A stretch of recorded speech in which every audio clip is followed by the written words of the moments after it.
Hello there, everyone, and welcome to the reading of Chapter 3 of Aldous Huxley's Perennial Philosophy, Personality, Sanctity, and Divine Incarnation. So this promises to be another interesting and insightful chapter from Aldous Huxley's Perennial Philosophy. It's quite a deep and profound book, so you might have to listen to certain parts over again and review and research, but this evening I'll just be reading and also commenting. I enjoy just sharing if a particular part of the Perennial Philosophy can be found in other places.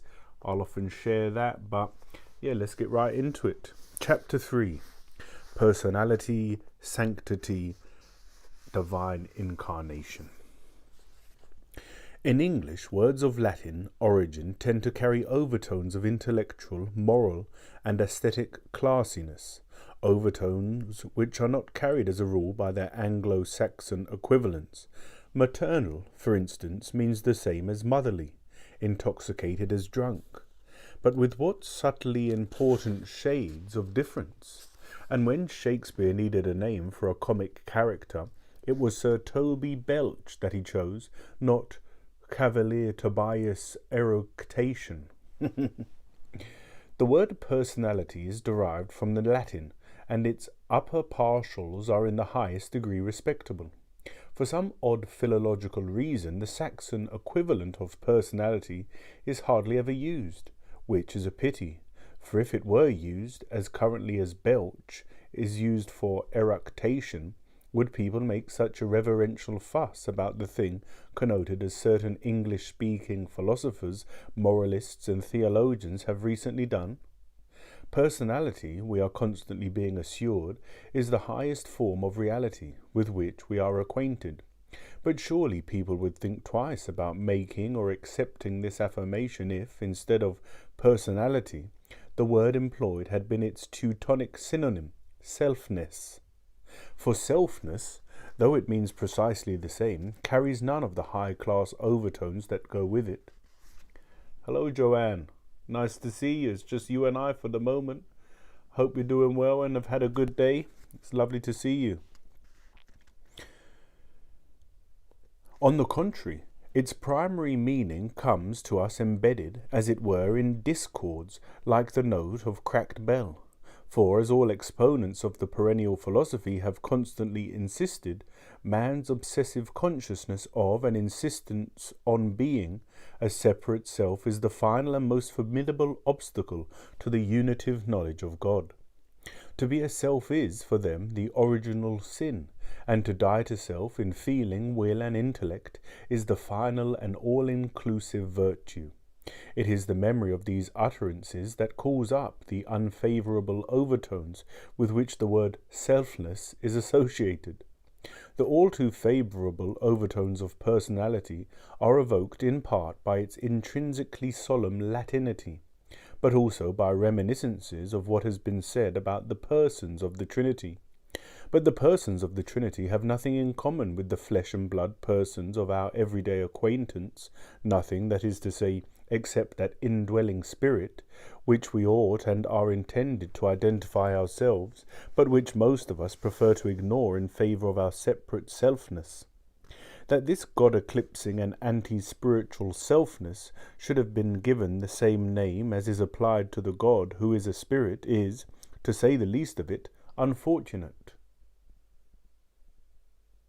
Well, I'm glad to hear that, Joanne. Good stuff. Like all such mistakes, it is probably, in some obscure and subconscious way, voluntary and purposeful. We love our selfness. We want to be justified in our love. Therefore, we christen it with the same name as is applied by theologians to Father, Son, and Holy Spirit. But now thou askest me how thou mayest destroy this naked knowing and feeling of thine own being. For, is this a quote? Oh, sorry, yeah. I thought that's a bit weird language there for Huxley to just jump into some weird old English language, but we have a quote, the first quote from the cloud of unknowing. Quote, But now thou askest me how thou mayest destroy this naked knowing and feeling of thine own being. For peradventure thou thinkest that if it were destroyed, all other hindrances were destroyed. And if thou thinkest thus, thou thinkest right truly. But to answer this, I answer thee, and I say that without fail, a full special grace, full freely given by God, and also a full according ableness on thy part to receive this grace, this naked knowing and feeling of thy being may in no wise be destroyed. And this ableness is naught else but a strong and deep ghostly sorrow. All men have matter of sorrow, but most specially he feeleth matter of sorrow that knoweth and feeleth that he is. All other sorrows in comparison to this be but as it were game to earnest. For he may make sorrow earnestly that knoweth and feeleth not only what he is, but that he is. And whoso felt never this sorrow, let him make sorrow, for he hath never yet felt perfect sorrow. This sorrow, when it is had, cleanseth the soul, not only of sin, but also of pain that it hath deserved for sin. And also it maketh the soul able to receive that joy, the which reaveth from a man all knowing and feeling of his being. This sorrow, if it be truly conceived, is full of holy desire. Yes, Joanne, especially some of the quotes. The quotes are very deep, yes. This sorrow, if it be truly conceived, is full of holy desire, and else a man might never in this life abide it or bear it. For were it not that a soul were somewhat fed with a manner of comfort by his right working, he should not be able to bear that pain that he hath by knowing and feeling of his being. For as oft as he would have a true knowing and a feeling of his God in purity of spirit, as it may be here, and then feeleth that he may not, for he findeth evermore his knowing and his feeling as it were occupied and filled with a foul stinking lump of himself, the which must always be hated and despised and forsaken, if he shall be God's perfect disciple, taught by himself in the mount of perfection. So oft he goeth nigh mad for sorrow. This sorrow and this desire must every soul have and feel in itself, either in this manner or in another, as God vouchsafeth to teach this ghostly disciples according to his good will and their according ableness in body and in soul, in degree and disposition, ere the time be that they may perfectly be won unto God in perfect charity, such as may be had here, if God vouchsafeth. End quote. The cloud of unknowing. Yeah. And yeah, especially this one here. I've never heard of the cloud of unknowing, but it's obviously an Old English book, because the quote is in Old English, so that's why I started reading it and thought, oh, Huxley's changed his language here. But yeah, it's a long, deep quote in Old English, so difficult to understand on many different levels. But hey ho, let's move on. Back to Huxley. What is the nature of this stinking lump of selfness or personality which has to be so passionately repented of and so completely died to before there can be any true knowing of God in purity of spirit? The most meagre and non-committal hypothesis is that of Hume. Quote, mankind, he says, are nothing but a bundle or collection of different perceptions which succeed each other with an inconceivable rapidity and are in a perpetual flux and movement. An almost identical answer is given by the Buddhists, whose doctrine of anatta is the denial of any permanent soul existing behind the flux of experience and the various psychophysical skandhas, closely corresponding to Hume's bundles, which constitute the more enduring elements of personality. Hume and the Buddhists give a... I think we've ended the quote. I think the quote's finished. Hume and the Buddhists give a sufficiently realistic description of selfness in action, but they fail to explain how or why the bundles ever became bundles. Did their constituent atoms of experience come together of their own accord? And if so, why, or by what means, and within what kind of non-spatial universe? To give a plausible answer to these questions in terms of anatta is so difficult that we are forced to abandon the doctrine in favor of the notion that behind the flux and within the bundles there exists some kind of permanent soul by which experience is organized, and which in turn makes use of that organized experience to become a particular and unique personality. This is the view of the orthodox Hinduism, from which Buddhist thought parted company, and of almost all European thought from before the time of Aristotle to the present day. But whereas most contemporary thinkers make an attempt to describe human nature in terms of a dichotomy of interacting psyche and physique, or an inseparable wholeness of these two elements within particular embodied selves, all the exponents of the perennial philosophy make, in one form or another, the affirmation that man is a kind of trinity composed of body, psyche, and spirit. Selfness of personality is a product of the first two elements. The third element, that quid increatum et increibile, as Eckhart called it, again, foreign language I don't understand, is akin to or even identical with the divine spirit that is the ground of all being. Man's final end, the purpose of his existence, is to love, know and be united with the immanent and transcendent Godhead, and this identification of self with spiritual not-self can be achieved only by dying to selfness and living to spirit. So I think what he's saying here is that, like, there's a quote in Buddhism, I think, like I, me and mine, and all of those things. If you're saying I a lot and mine, that's, you know, your personality, your selfness, as Huxley's saying. And he's saying you can only achieve higher states if you die to selfness and live according to spirit or soul, or, you know, these higher things.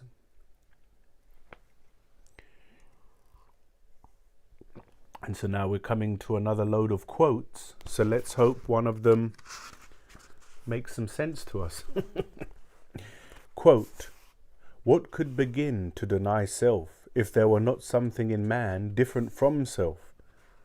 End quote. William Law. So that's interesting, saying if you're denying yourself, then what is doing that? What inside the person is denying the self, if not the self?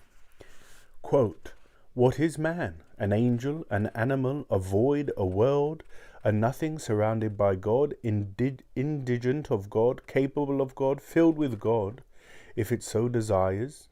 End quote. And that's from Berulle. Hello, Green Grapes. Good evening. Lovely to see you. Another quote from William Law. Quote, "The separate creaturely life, as opposed to life in union with God, is only a life of various appetites, hungers, and wants, and cannot possibly be anything else.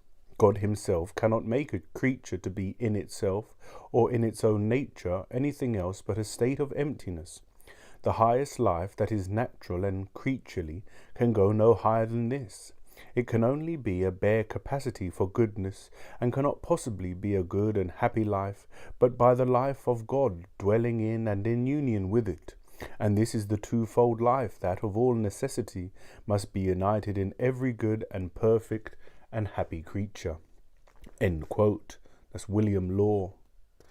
Another quote.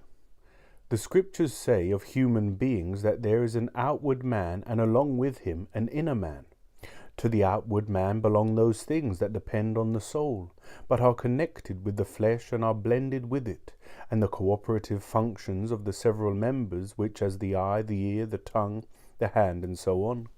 The scripture speaks of all this as the old man, the earthy man, the outward person, the enemy, the servant. Within us all is the other person, the inner man, whom the scriptures call the new man, the heavenly man, the young person, the friend, the aristocrat." End quote. And that's Meister Eckhart. And one more quote from Meister Eckhart. Quote, "The seed of God is in us. Given an intelligent and hard-working farmer, it will thrive and grow up to God, whose seed it is, and accordingly its fruits will be God nature. Pear seeds grow into pear trees, nut seeds into nut trees, and God seed into God. Back to Huxley.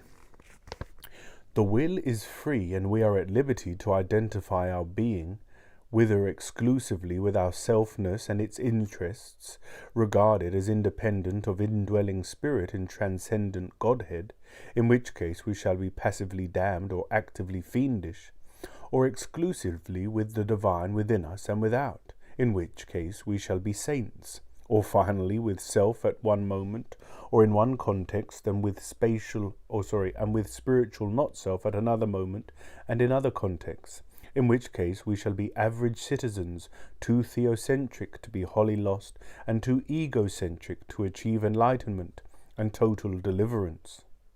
Since human craving can never be satisfied except by the unitive knowledge of God, and since the mind-body is capable of an enormous variety of experiences, we are free to identify ourselves with an almost infinite number of possible objects, with the pleasures of gluttony, for example, or intemperance, or sensuality, with money, power, or fame, with our family, regarded as a possession or actually an extension and projection of our own selfness, with our goods and chattels, our hobbies, our collections, with our artistic or scientific talents, with some favourite branch of knowledge, some fascinating special subject, with our professions, our political parties, our churches, with our pains and illnesses, with our memories of success or misfortune, our hopes, fears and schemes for the future, and finally with the eternal reality within which and by which all the rest has its being.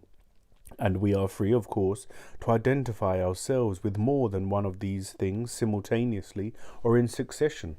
Hence the quite astonishingly improbable combination of traits making up a complex personality.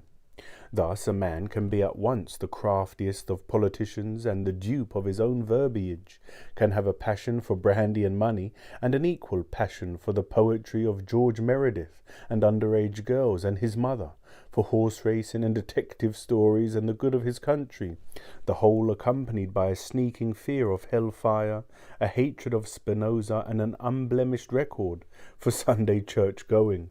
That's interesting, saying that Gurdjieff talks about this a lot as well, that Gurdjieff says that we don't have a permanent I, and I think Huxley's saying here something similar, that there's not one I within us, there's many different I's. And here Huxley's given the comparison between, someone who's good in one hand and then sin or evil on the other hand, and how the two can exist within the same person.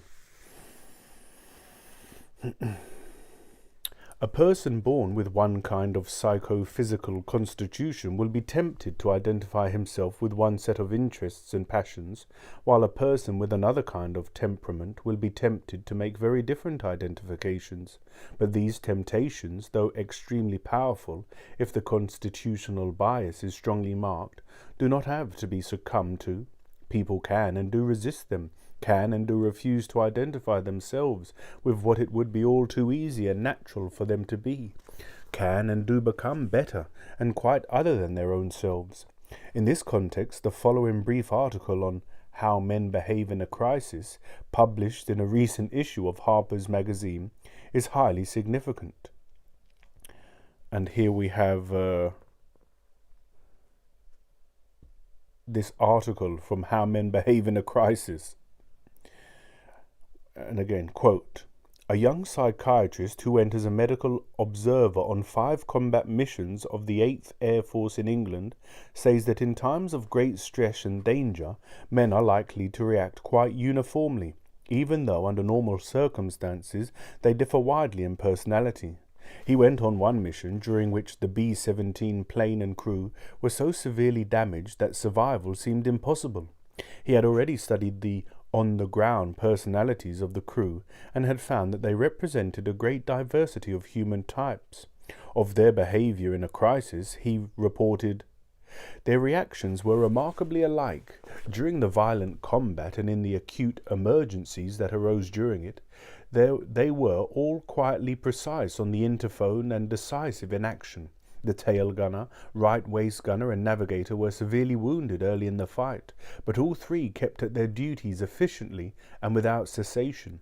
The burden of emergency work fell on the pilot, engineer, and ball turret gunner, and all functioned with rapidity, skillful effectiveness, and no lost motion.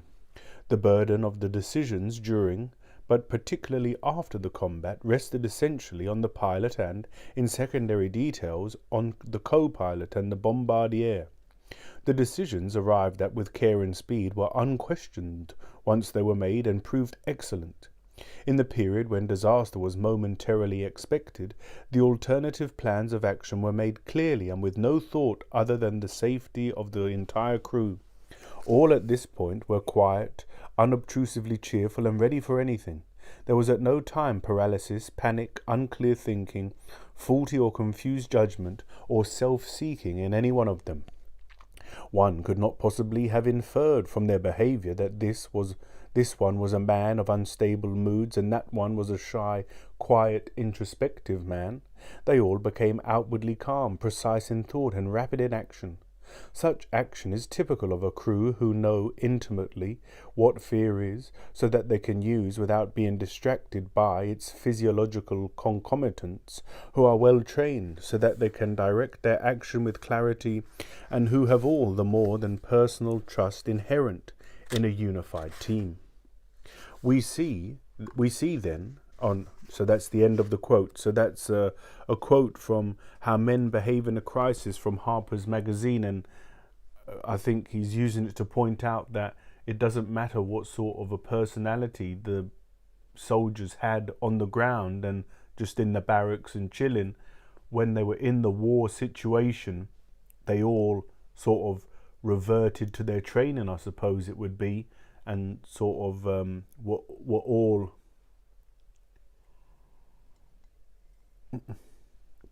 but yes, very interesting. I don't know what you mean by that, Joanne. Do you want to expand on the question? Joanne asks, do you believe the supernatural has become more apparent? So yeah, I suppose I don't know what you mean. I suppose how I'm interpreting the question is that are people becoming more interested in the supernatural? I would say yes. I think people are beginning to wake up slowly, and especially with what's been going on in the world over the last couple of years, it's caused people to question the systems of power and governance, and to look deeper into more spiritual things. So I would say yes, the supernatural has become more apparent, and it's always been an interesting thing for me, and so it's quite nice to see. So yes, I would say I think it has. And if that's not what you meant and you meant something else, let me know and I'll answer that. Back to Huxley.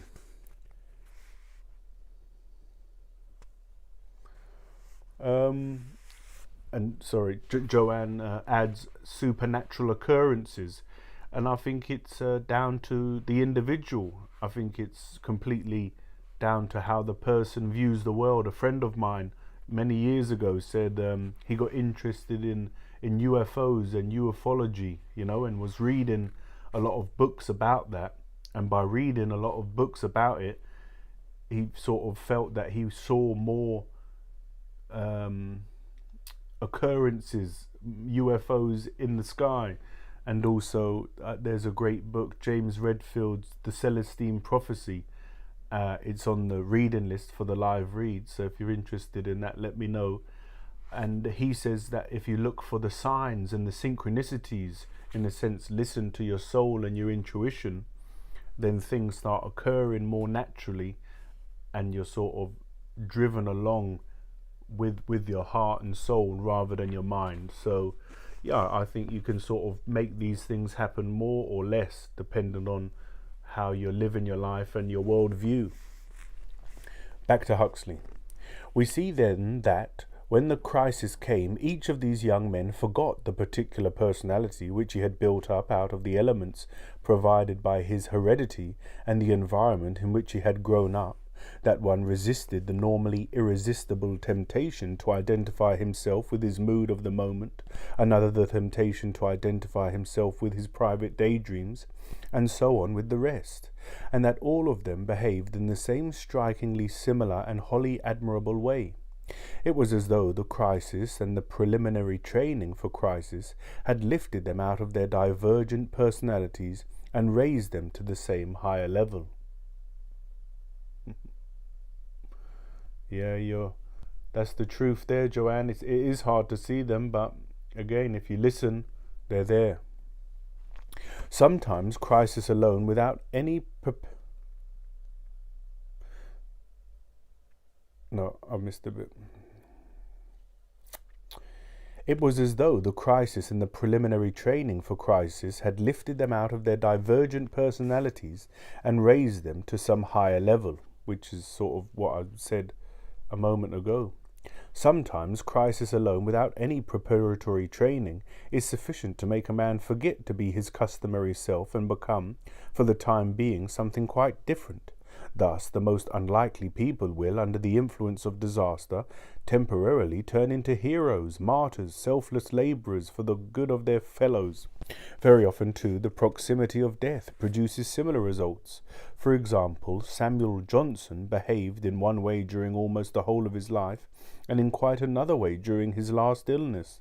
The fascinatingly complex personality in which 6 generations of Boswellians have taken so much delight, the learned bore and glutton and kind-hearted bully, the superstitious intellectual, the convinced Christian who was a fetishist, the courageous man who was terrified of death, became, while he was actually dying, simple, single, serene and God-centered. And if you're interested in personality, Gurdjieff speaks a lot about personality and false personality and all of these things. So that's very interesting. Paradoxical as it may seem, it is, for very many persons, much easier to behave selflessly in time of crisis than it is when life is taking its normal course in undisturbed tranquility. When the going is easy, there is nothing to make us forget our precious selfness, nothing except our own will to mortification and the knowledge of God, to distract our minds from the distractions with which we have chosen to be identified. We are at perfect liberty to wallow in our personality to our heart's content. And how we wallow! It is for this reason that all the masters of the spiritual life insist so strongly upon the importance of little things. Come to some more quotes. Quote, God requires a faithful fulfillment of the merest trifle given us to do, rather than the most ardent aspiration to things to which we are not called. And I think this comes down to, that's a quote from Saint Francois de Sales. And there's a quote in Buddhism, I can't remember who says it, but it's sort of like, tend to the part of the garden that you can. And this is saying the same thing. Don't worry about things that you can't do. And it's also in the Bhagavad Gita that you should carry out your own duty, do your own duty well, rather than another man's duty. And that's what it's saying there. I'll read that again because it's very interesting. And it's interesting, like what Joanne's been asking, that I'll read it. God requires a faithful fulfillment of the merest trifle given us to do, rather than the most ardent aspiration to things to which we were not called. So, yeah.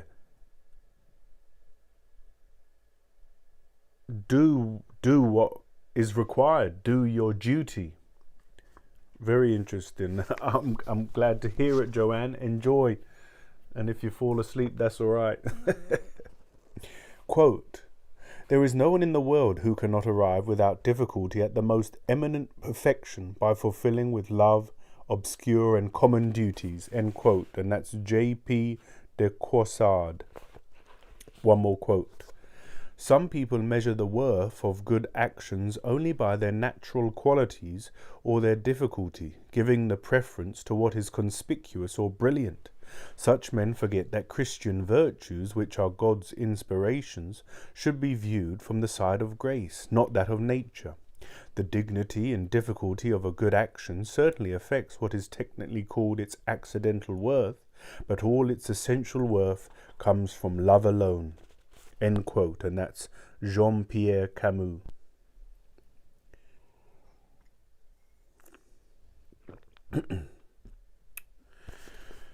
Back to Huxley. The saint is one who knows that every moment of our human life is a moment of crisis, for at every moment we are called upon to make an all-important decision, to choose between the way that leads to death and spiritual darkness and the way that leads towards light and life. Between interests exclusively temporal and the eternal order, between our personal will or the will of some projection of our personality and the will of God. In order to fit himself to deal with the emergency of his way of life, the saint undertakes appropriate training of mind and body, just as the soldier does. But whereas the objectives of military training are limited and very simple, namely, to make men courageous, cool-headed and cooperatively efficient in the business of killing other men, with whom personally they have no quarrel, the objectives of spiritual training are much less narrowly specialized. Here the aim is primarily to bring human beings to a state in which, because there are no longer any God-eclipsing obstacles between themselves and reality, they are able to be aware continuously of the divine ground of their own and all other beings. Secondarily, as a means to this end, to meet all, even the most trivial circumstances of daily living without malice, greed, self-assertion or voluntary ignorance, but consistently with love and understanding. Because its objectives are not limited, because for the lover of God every moment is a moment of crisis, spiritual training is incomparably more difficult and searching than military training. There are many good soldiers, few saints. That's great. We have seen that in critical emergencies, soldiers, specifically trained to cope with that kind of thing, tend to forget the inborn and acquired idiosyncrasies with which they normally identify their being and, transcending selfness, to behave in the same one-pointed, better than personal way. What is true of soldiers is also true of saints, but with this important difference, that the aim of spiritual training is to make people become selfless in every circumstance of life, while the aim of military training is to make them selfless only in certain very special circumstances and in relation to only certain classes of human beings. This could not be otherwise, for all that we are and will and do depends, in the last analysis, upon what we believe the nature of things to be.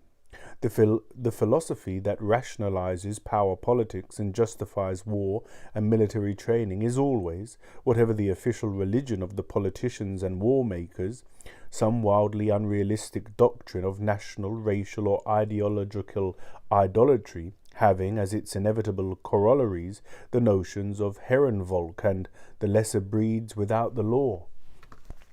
The biographies of the saints testify unequivocally to the fact that spiritual training leads to a transcendence of personality, not merely in the special circumstances of battle, but in all circumstances and in relation to all creatures, so that the saint loves his enemies, or, if he is a Buddhist, does not even recognize the existence of enemies, but treats all sentient beings, subhuman as well as human, with the same compassion and disinterested goodwill.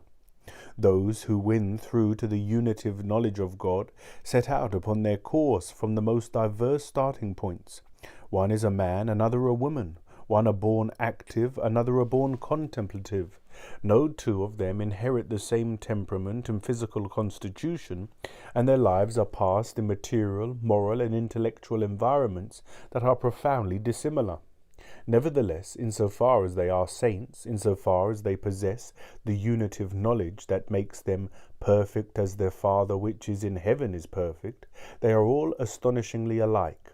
Their actions are uniformly selfless, and they are constantly recollected, so that at every moment they know who they are and what is their true relation to the universe and its spiritual ground.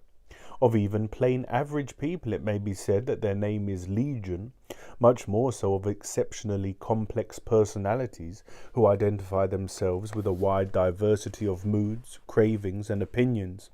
Saints, on the contrary, are neither double-minded nor half-hearted, but single and, however great their intellectual gifts, profoundly simple. The multiplicity of Legion has given place to one-pointedness, not to any of those evil one-pointednesses of ambition or covetousness, or lust for power and fame, not even to any of the nobler, but still all too human one-pointedness of art, scholarship, and science, regarded as ends in themselves, but to the supreme, more than human one-pointedness that is the very being of those souls who consciously and consistently pursue man's final end, the knowledge of eternal reality. In one of the Pali scriptures there is a significant anecdote about the Brahman Drona who, seeing the Blessed One sitting at the foot of a tree, asked him, "Are you a Deva?" And the Exalted One answered, "I am not." "Are you a Gandharva?" "I am not." "Are you a Yaksha?" "I am not." "Are you a man?" "I am not a man." On the Brahman asking what he might be, the Blessed One replied, "Those evil influences, those cravings whose non-destruction would have individualized me as a Deva, a Gandharva, a Yaksha, 3 types of supernatural being, or a man, I have completely annihilated. Know therefore that I am a Buddha." Or am Buddha, excuse me. Know therefore that I am Buddha.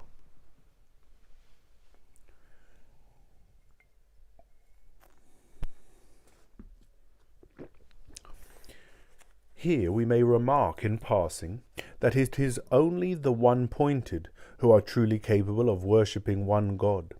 Monotheism as a theory can be entertained even by a person whose name is Legion. But when it comes to passing from theory to practice, from discursive knowledge about to immediate acquaintance with the one God, there cannot be monotheism except where there is singleness of heart. Knowledge is in the knower according to the mode of the knower. Where the knower is polypsychic, the universe he knows by immediate experience is polytheistic. The Buddha declined to make any statement in regard to the ultimate divine reality. All he would talk about was nirvana, which is the name of the experience that comes to the totally selfless and one-pointed.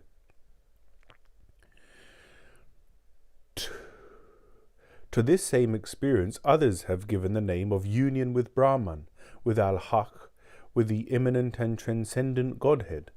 Maintaining in this manner the attitude of a strict operationalist, the Buddha would speak only of the spiritual experience, not of the metaphysical entity presumed by the theologians of other religions, as also of later Buddhism, to be the object, and, since in contemplation the knower, the known, and the knowledge are all one, at the same time the subject and substance of that experience.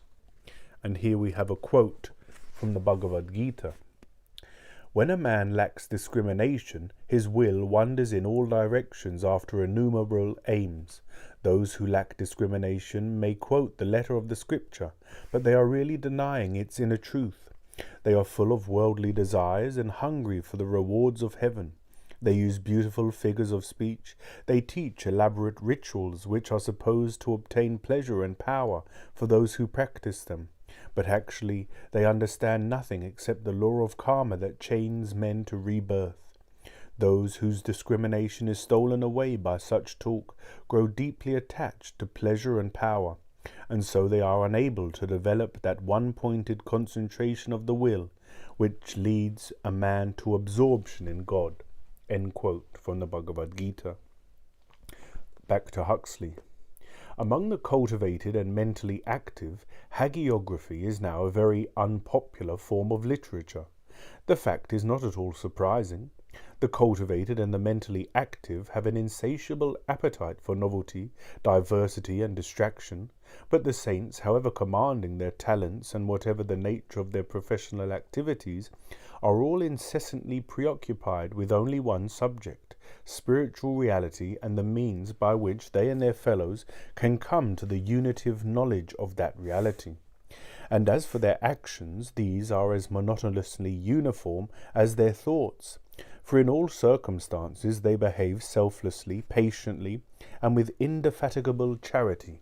No wonder, then, if the biographies of such men and women remain unread.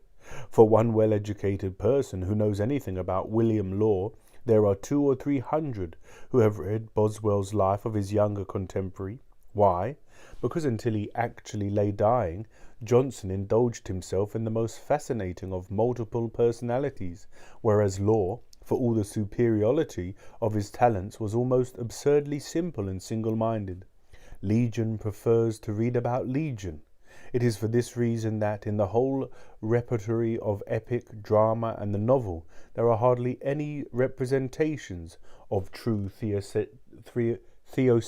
saints. And so this is the quote that sticks out to me. Legion prefers to read about Legion. And the biography of the saint or the spiritual master, I don't know. I'm not sure if I agree with Huxley there. I think they can be very interesting and exciting. Just take Autobiography of a Yogi, The Life of Milarepa, The Journey Home, Radhanath Swami. And so, I think that spiritual autobiographies and lives of saints can be very interesting. But maybe that's me. Maybe that's because that's the type of book I like to read. And so, I think people should try them out. People should taste them. And hello there, Sabrina. I'm glad you found me too. It's nice to have you here. Hi. Here we have a quote from Kabir. Quote, "O friend, hope for him whilst you live, understand whilst you live, for in life deliverance abides. If your bonds be not broken whilst living, what hope of deliverance in death? It is but an empty dream that the soul shall have union with him because it has passed from the body. If he is found now, he is found then. If not, we do not go to dwell in the city of death." And that's from Kabir. Back to Huxley. It is in virtue of his absorption in God, and just because he has not identified his being with the inborn and acquired elements of his private personality, that the saint is able to exercise his entirely non-coercive and therefore entirely beneficent influence on individuals and even on whole societies. Or, to be more accurate, it is because he has purged himself of selfness that divine reality is able to use him as a channel of grace and power. Quote, "I live, yet not I, but Christ, the eternal Logos, liveth in me." End quote. True of the saint, this must a fortiori be true of the avatar, or incarnation of God. Okay. If, insofar as he was a saint, St. Paul was not I, then certainly Christ was not I. And so talk, and as so many liberal churchmen now do, of worshipping the personality of Jesus is an absurdity. For obviously, had Jesus remained content merely to have a personality like the rest of us, he would never have exercised the kind of influence which in fact he did exercise, and it would never have had occurred to anyone to regard him as a divine incarnation and to identify him with the Logos. That he came to be thought of as the Christ was due to the fact that he had passed beyond selfness and had become the bodily and mental conduit through which a more than personal, supernatural life flowed down into the world.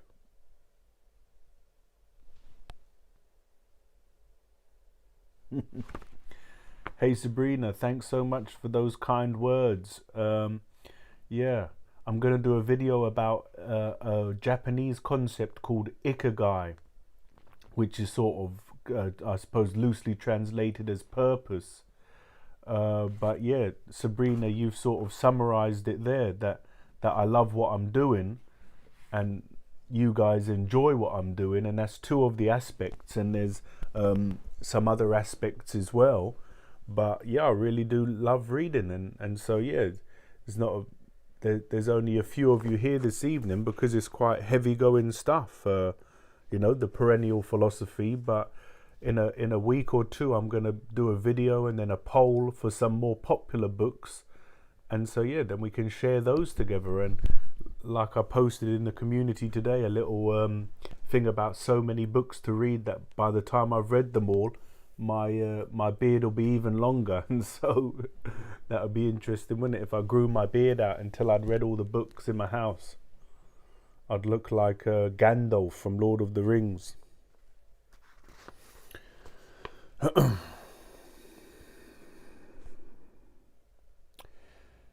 I think this is where we are. That he came to be thought of as the Christ was due to the fact that he had passed beyond selfness and had become the bodily and mental conduit through which a more than personal supernatural life flowed down into the world. Souls which have come to the unitive knowledge of God are, in Bennett of Canfield's phrase, quote, almost nothing in themselves and all in God, end quote.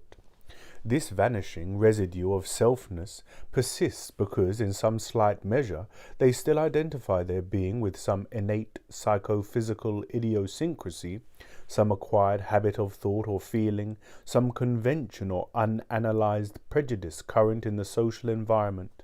Jesus was almost wholly absorbed in the essential will of God, but in spite of this, he may have retained some elements of selfness. To what extent there was any I associated with the more than personal divine not I is very difficult on the basis of the existing evidence to judge. For example, did Jesus interpret his experience of divine reality and his own spontaneous inferences from that experience in terms of those fascinating apocalyptic notions current in contemporary Jewish circles? Some eminent scholars have urged that the doctrine of the world's imminent dissolution was the central core of his teachings. Others, equally learned, have held that it was attributed to him by the authors of the Synoptic Gospels, and that Jesus himself did not identify his experience and his theological thinking with locally popular opinions. Which party is right? Goodness knows. On this subject, as on so many others, the existing evidence does not permit of a certain and unambiguous answer. The moral of all this is plain. The quantity and quality of the surviving biographical documents are such that we have no means of knowing what the residual personality of Jesus was really like. But if the Gospels tell us very little about the I which was Jesus, they make up for this deficiency by telling us inferentially in the parables and discourses a good deal about the spiritual not I, whose manifest presence in the mortal man was the reason why his disciples called him the Christ and identified him with the eternal Logos.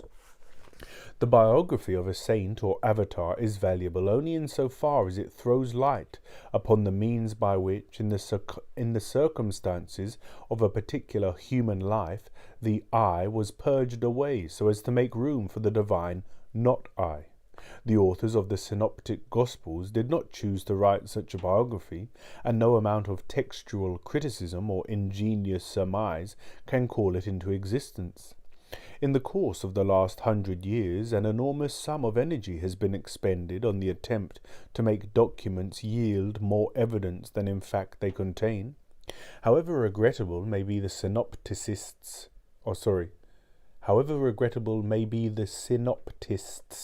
lack of interest in biography, and whatever objections may be raised against the theologies of Paul and John, there can still be no doubt that their instinct was essentially sound. Each in his own way wrote about the eternal not I of Christ rather than the historical I.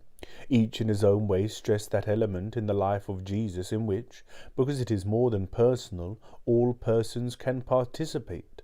The nature of selfness is such that one person cannot be a part of another person, A self cannot contain, a self can contain or be contained by something that is either less or more than a self.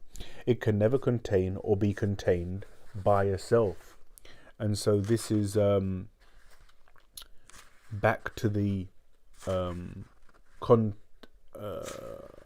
ideas and philosophy of Bhagavad Gita. You've got the soul and the super soul, and the super soul, the soul is part of the super soul, but the super soul is not part of the soul, if you know what I mean. It's like Plotinus said that the world soul is like a sunflower, and all the seeds are the seeds from the sunflower. And so the seed is not the sunflower, but the sunflower is the seeds. I think I'm maybe getting out of my depth a bit there with the dialectic, but I think you get what I'm saying, or what Huxley's saying there. The doctrine that God can be incarnated in human form is found in most of the principal historic exposition of the perennial philosophy, in Hinduism, in Mahayana Buddhism, in Christianity, and in the Mohammedanism of the Sufis, by whom the Prophet was acquainted with the eternal Logos.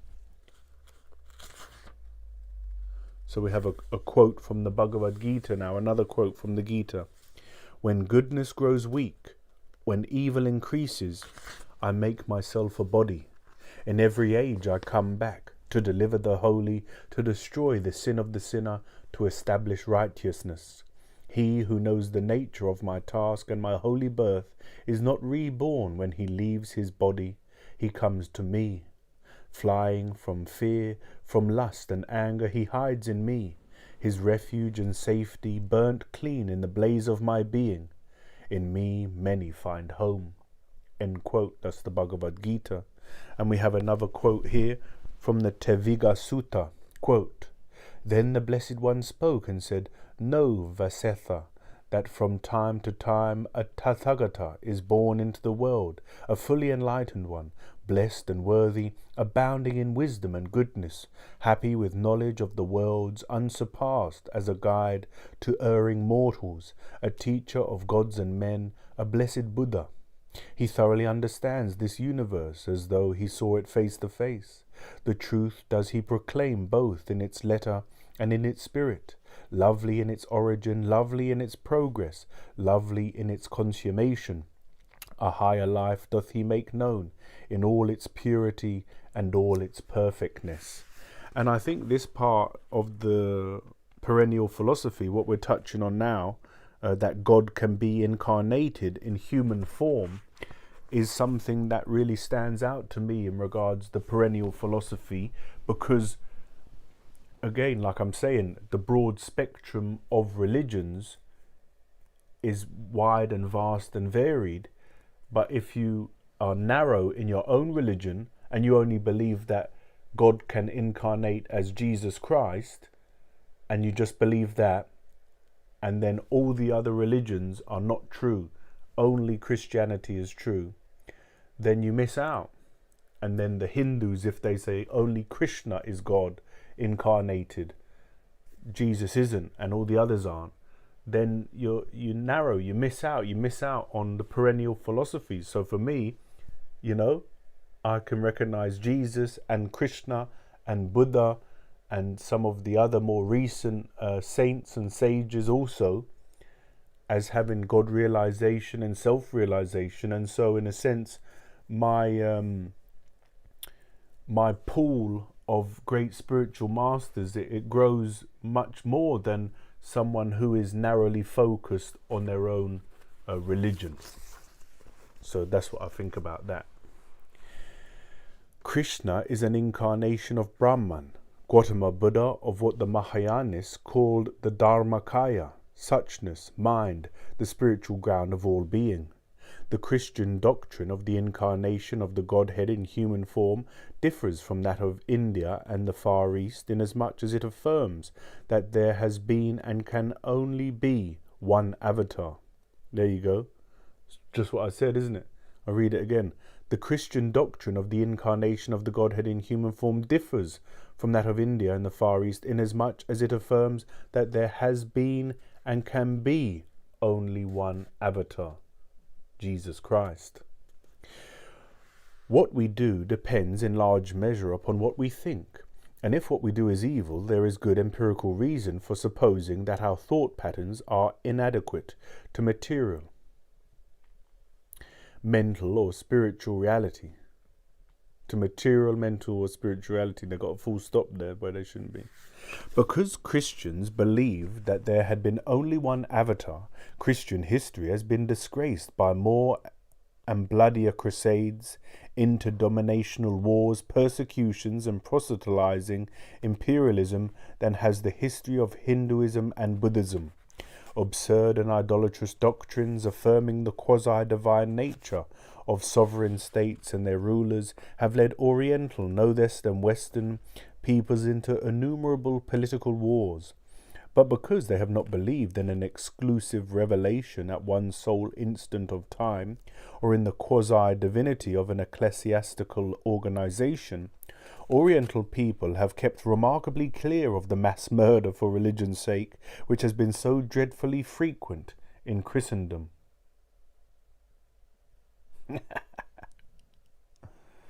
And while in this important respect the level of public morality has been lower in the West than in the East, the levels of exceptional sanctity and of ordinary individual morality have not, so far as one can judge from the available evidence, been any higher.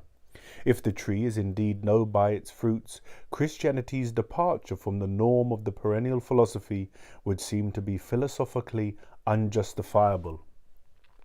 That's a good one, Sabrina. Sabrina says, be like Gandalf, but not like Mr. Twit. That's a good one. Yeah, I hope I never turn into Mr. Twit. The Logos passes out of eternity into time for no other purpose than to assist the beings whose bodily form he takes to pass out of time into eternity. If the Avatar's appearance upon the stage of history is enormously important, this is due to the fact that by his teaching he points out, and by his being a channel of grace and divine power, he actually is the means by which human beings may transcend the limitations of history. The author of the fourth Gospel affirms that the Word became flesh, but in another passage he adds that the flesh profiteth nothing.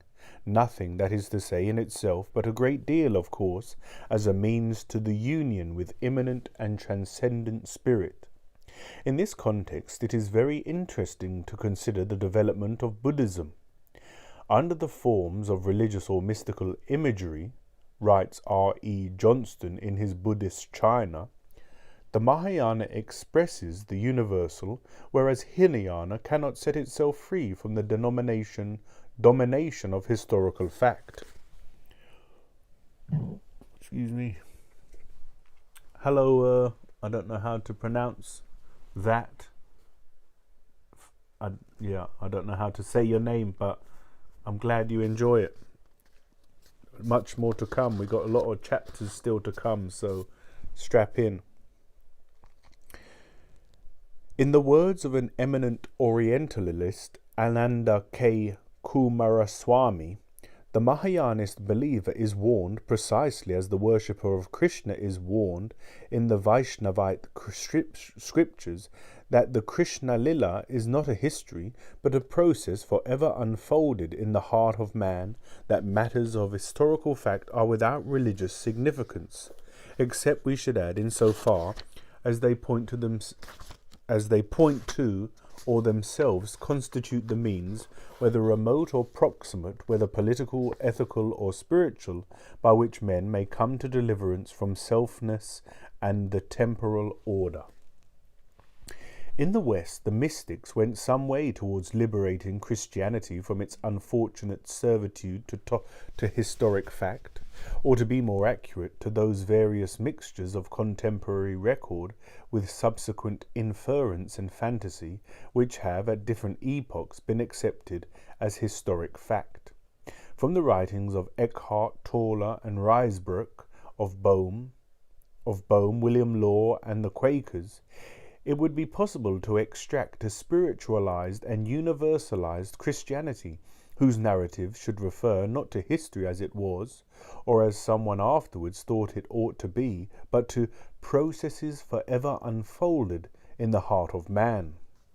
So that's nice, isn't it? These Eckhart Tolle, Rosebrook, Bohm, William Law, and the Quakers, they're saying that Christianity, the history of Christianity, is not as important as the process that forever unfolds in the heart of man. And this is how I sort of look at religions, look at, I suppose, Christianity. I've thought a lot about, because Gurdjieff talks about as well, that Christianity is not going to church on Sunday and then forgetting about Christ, for the rest of the week.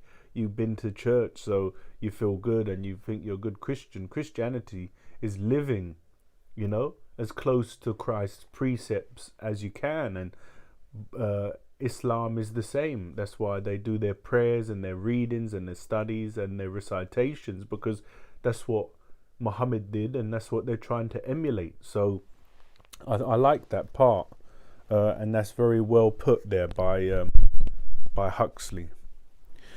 But unfortunately, the influence of the mystics was never powerful enough to bring about a radical Mahayanist revolution in the West.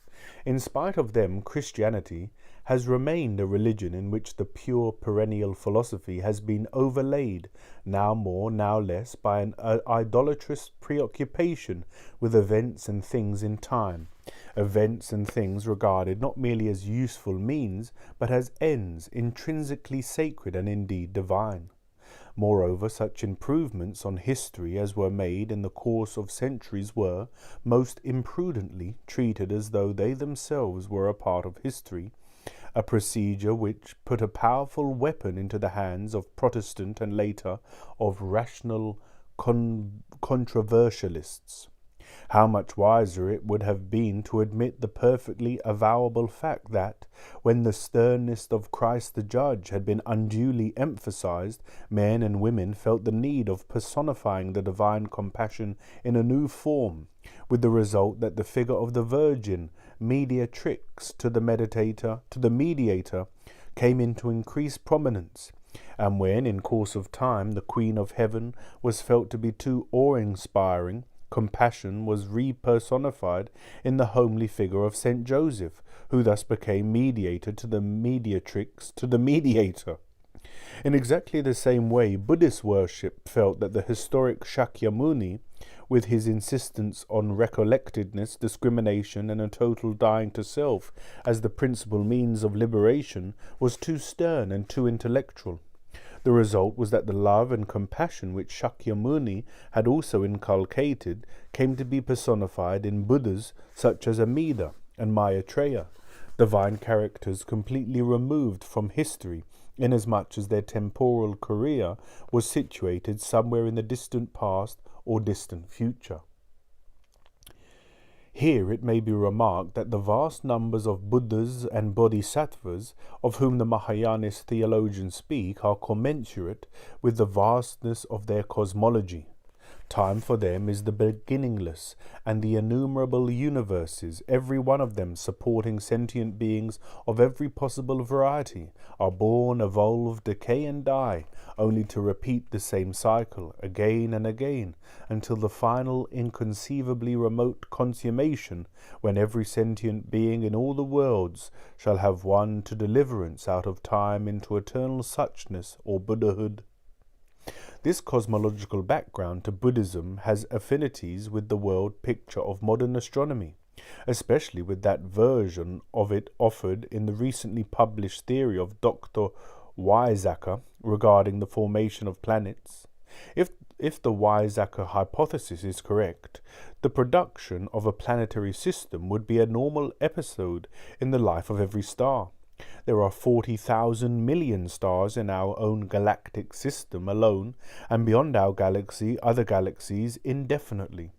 If, as we have no choice but to believe, spiritual laws governing consciousness are uniform throughout the whole planet-bearing and presumably life-supporting universe, then certainly there is plenty of room, and at the same time, no doubt, the most agonizing and desperate need for those innumerable redemptive incarnations of suchness upon whose shining multitudes the Mahayanists love to dwell. Quote, "For my part, I think the chief reason which prompted the invisible God to become visible in the flesh and to hold converse with men was to lead carnal men who are only able to love carnally to the healthful love of his flesh, and afterwards, little by little, to spiritual love." End quote. And that's from St. Bernard. St. Bernard's doctrine of the carnal love of Christ has been admirably summed up by the Professor Etienne Gilson in his book The Mystical Theology of St. Bernard. Quote, "Knowledge of self already expanded into social carnal love of the neighbour, so like oneself in misery is now a second time expanded into a carnal love of Christ, the model of compassion, since for our salvation he has become the man of sorrows. Here then is the place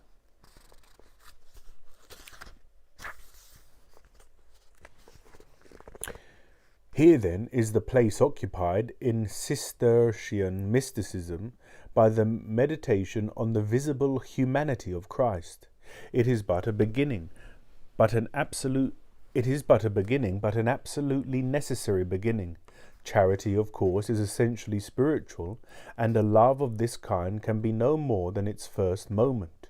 It is too much bound up with the senses unless we know how to make use of it with prudence, and to lean on it only as something to be surpassed. In expressing himself thus, Bernard merely codified the teachings of his own experience, for we have it from him that he was much given to the practice of this sensitive love at the outset of his conversion. Later on, he was to consider it an advance to have passed beyond it, not, that is to say, to have forgotten it, but to have added another which outweighs it as the rational and spiritual outweigh the carnal. Nevertheless, this beginning is already a summit."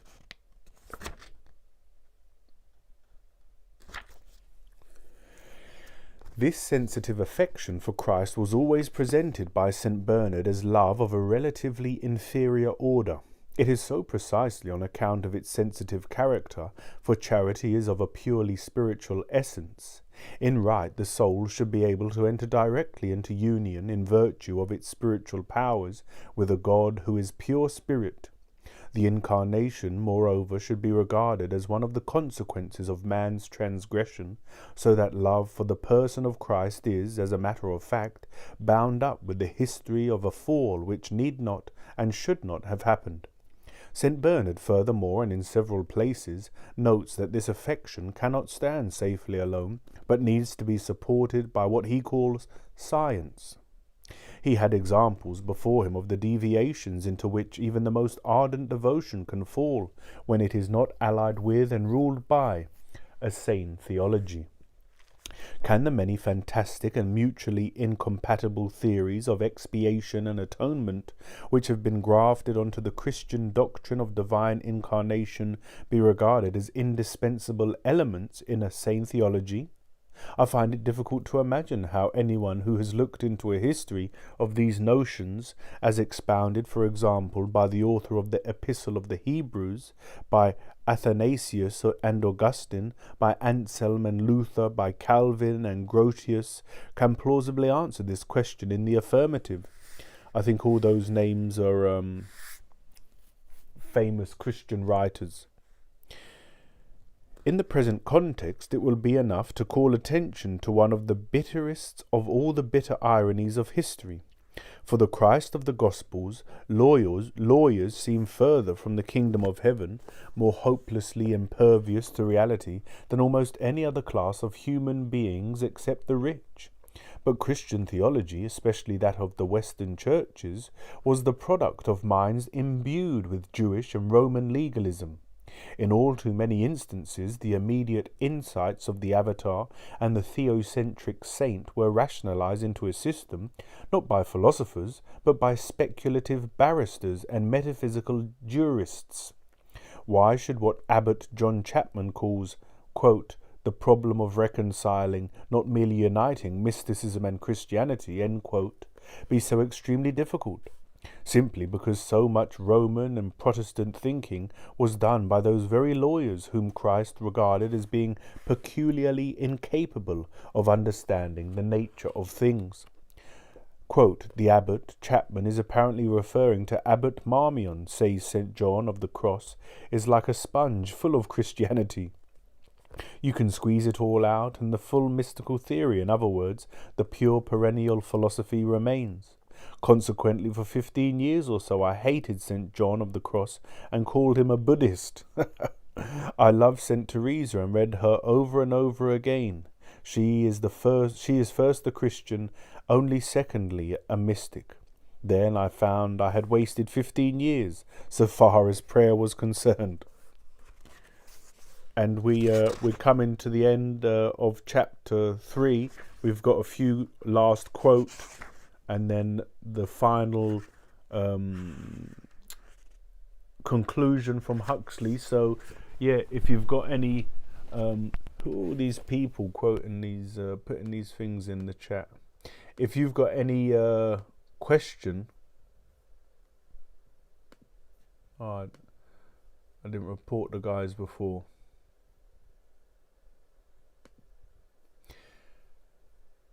Yeah, if you've got any questions or comments or statements to make, like I say, we'll be finishing up soon, so get them in the comments and I'll address them when we finish.